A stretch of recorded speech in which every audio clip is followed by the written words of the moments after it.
Odisha business today रे आजिर मुख्य खबर। ओडिशा रे बाहर राज्यर पुराणा वाणिज्यिक गाड़ी उपरे कटकणा। खोला बजार 5 केजी गैस बिक्री रे कटकणा। राजस्व सेवा लोकाभिमुखी करबाकू आम साथी चाटबट।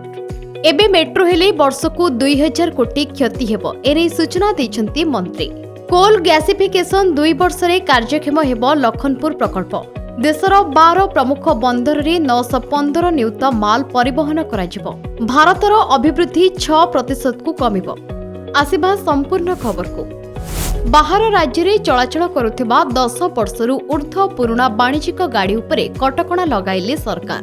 पुराणा गाड़ी को नुआ परमिट मध्य प्रदान न करिबाकू निष्पत्ति होईछि।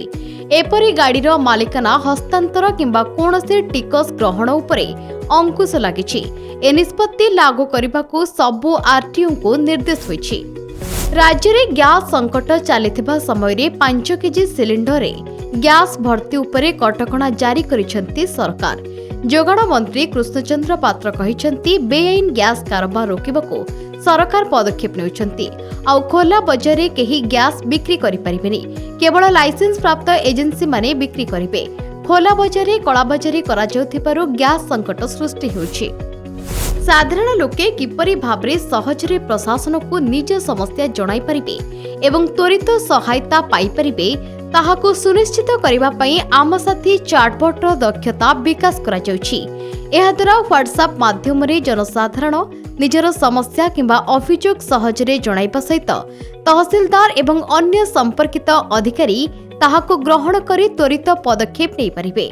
वर्तमान राजस्व अधिकारी प्रशिक्षण प्रतिष्ठान रे प्रशिक्षण नेउथिबा नूतन ओएस एवं एआरएस अधिकारी को आम साथी चाटबट माध्यम रे राजस्व सेवा एवं अभियोग शुणाणी संपर्कित तालीम दियाजिबो। भुवनेश्वर मेट्रो प्रकल्पर प्रथम परिचय कार्य पई 272 कोटी खर्च होइथिला। हेले सरकार बदलिबा परे आंत मंत्री स्तरीय कमिटी रिपोर्ट को आधार करी ए प्रकल्प को एबे बंद करि दिया जायछि। एहा बदल रे भुवनेश्वर पुरी पारादीप कटक को नै विस्तृत सड़क योजना करा जायछि।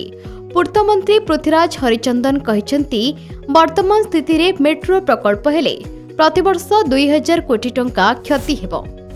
भारत को गैस क्षेत्र में आत्मनिर्भरशील करिबारे सहायक हेबो झारसुगुड़ार लखनपुर प्रस्तावित कोल गैसिफिकेशन प्रकल्प।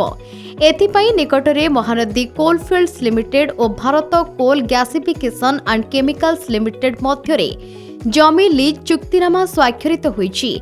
ए प्रकल्प आसंता 2 वर्ष रे कार्यक्षम हेबा आशा करा जाउछि। 25,000 कोटी टंका निवेश रे स्थापन करा जाउथिबा ए प्रकल्परू अमोनियम नाइट्रेट रो उत्पादन करा जिवो। केंद्र सरकार का बंदर जहाज चलाचल और जलमार्ग मंत्रालय अधीन रे थिबा देशर प्रमुख बंदर गुड़िक 2025-26 आर्थिक वर्ष रे मोट 915.17 नियुत टन माल परिवहन करिसेंती।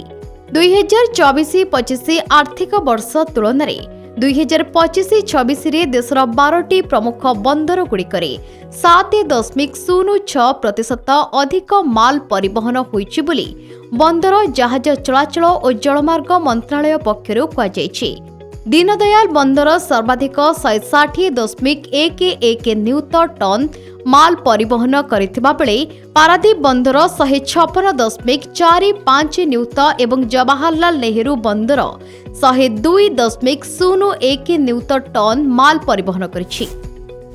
मध्य प्राच्य युद्धर प्रभाव भारतीय अर्थनीति उपरे पड़िबो। भारतर मोट घरोई उत्पाद अभिवृद्धि 2026-27 आर्थिक वर्ष रे 6% को कमिजिबो बोली अमेरिकार मूडीज रेटिंग आकलन करिछि। भारतर अभिवृद्धि चलित आर्थिक वर्ष रे 6.8% रे रहिबो बोली ए संस्था पूर्वरु पूर्वानुमान करिथिला। केवल अभिवृद्धि मंथर हेबनी मुद्रास्फीति जनित विपद मध्य बढ़िबो बोली ए संस्था कहिछि। It's all of your business. Business breaking.